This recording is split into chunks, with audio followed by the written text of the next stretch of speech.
Welcome to The Explainer. Today, we're going to talk about how one country managed to turn, well, simple dirt into a tool for global dominance. And believe me, it's a strategy that's shaping the future of technology for every single one of us. All right, let's kick things off with something you've probably seen on the road, the Tesla Model Y. This thing is a beast, right? It weighs over 4,300 pounds, and it's built from more than 10,000 different parts. But here's the crazy part. Tucked away inside that super powerful electric motor is just, get this, 1.1 pounds of a kind of magic ingredient. I mean, that's practically nothing, 0.02% of the car's total weight. But without it, the car just wouldn't be the game changer it is. So what is this stuff? Well, that magic ingredient is actually a group of 17 elements called rare earth metals. And they're not just in cars. They are the secret sauce, the invisible force that makes everything from your smartphone to a fighter jet more powerful, more efficient. They are, and I mean this, absolutely essential to our modern world. Okay, so that leads to a pretty huge question, right? If this stuff is that important for pretty much all our high-tech gear, who's in charge? Who actually controls it? And the answer might just blow your mind. Look, mining the raw ore from the ground is one thing, but the real power, the real control, comes from refining it. And right now, China refines a staggering 92% of all rare earths. That's not just a lead, that's a near total stranglehold on the global supply. Now, a monopoly like that doesn't just happen by accident. Oh no, this was a deliberate, long-game strategy that started decades ago. And the ironic part? It all began when the United States was the undisputed king of this exact industry. Yeah, you heard that right. It's hard to believe now, but back in 1991, the US was the #1 global supplier, all coming out of its Mountain Pass mine in California. Fast forward to today, and China mines 70% of the world's supply. The story of how that happened?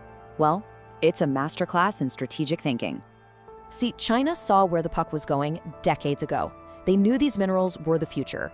So they set up a national development group, threw a bunch of money at it, and then they did something incredibly smart. They sent their scientists to learn from the best in the world at the time, the Americans. And the US company Molycorp was an open book. I mean, they gave tours, explained exactly how they did everything. They even let Chinese researchers take rock samples home with them. I guess they figured they were building a partnership, not training their biggest future competitor. And then came the knockout punch. In 1995, China bought Magnequench, which was GM's magnet division. This was huge. They didn't just get access to the rocks. They got the American know-how, the patents, the ability to turn those rocks into the super powerful magnets that everything runs on. And bit by bit, they moved the whole operation, factories, jobs, innovation, over to China. But, their path to dominance wasn't exactly smooth sailing. First, they had a huge problem at home. They had to get a handle on this chaotic, totally unregulated domestic industry that was just spinning out of control. Yeah, the early days were basically the Wild West. It was like a gold rush. You had all these small, private mines popping up, competing like crazy, wrecking the environment, and just tanking prices. It was a race to the bottom, and nobody was really making any money. It got so bad that in 2012, a Chinese media investigation actually compared the industry to drug trafficking. I mean, think about that. It was a total mess, and it was threatening to derail the government's entire long-term plan. So, Beijing stepped in, and they stepped in hard. Starting around 2011, they started doing surprise audits, seizing equipment, and just flat out shutting down the illegal mines. And then they forced everyone to merge. Over a few years, they took dozens of these small-time players and consolidated them into just 6 massive state-controlled companies. People started calling them the Big Six. And if you want to understand the power they created, just look at this. We all know OPEC, right? The big oil cartel. They control about 40% of the world's oil. China, with its rare earths, controls over 90% of the refined stuff. That is a level of market control you just don't see anywhere else. It's truly off the charts. Okay, so China's strategy was brilliant, no doubt, but their rise to the top got a huge, and I mean huge, boost from a massive own goal scored by the West. So by 2012, countries in the West were starting to get nervous. China was cutting back on exports, and prices were shooting through the roof. So what did the US, the EU, and Japan do? They teamed up and sued China at the World Trade Organization, basically to force them to sell more. And guess what? In 2014, they won. The WTO sided with them, and China had to get rid of its export quotas. You'd think they'd be popping champagne corks in Washington and Brussels, right? It looked like a huge win. But the result was an absolute catastrophe. China did what it was told.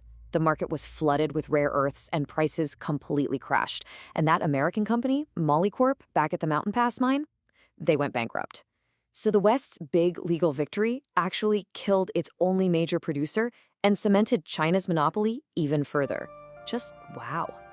And this is the key takeaway here. While the West was fighting a legal battle over cheap materials for today's fighter jets, China was playing chess. They were already looking 10, 15 years down the road. They'd already decided that electric cars were the future, and they were busy building out the entire supply chain to dominate that industry.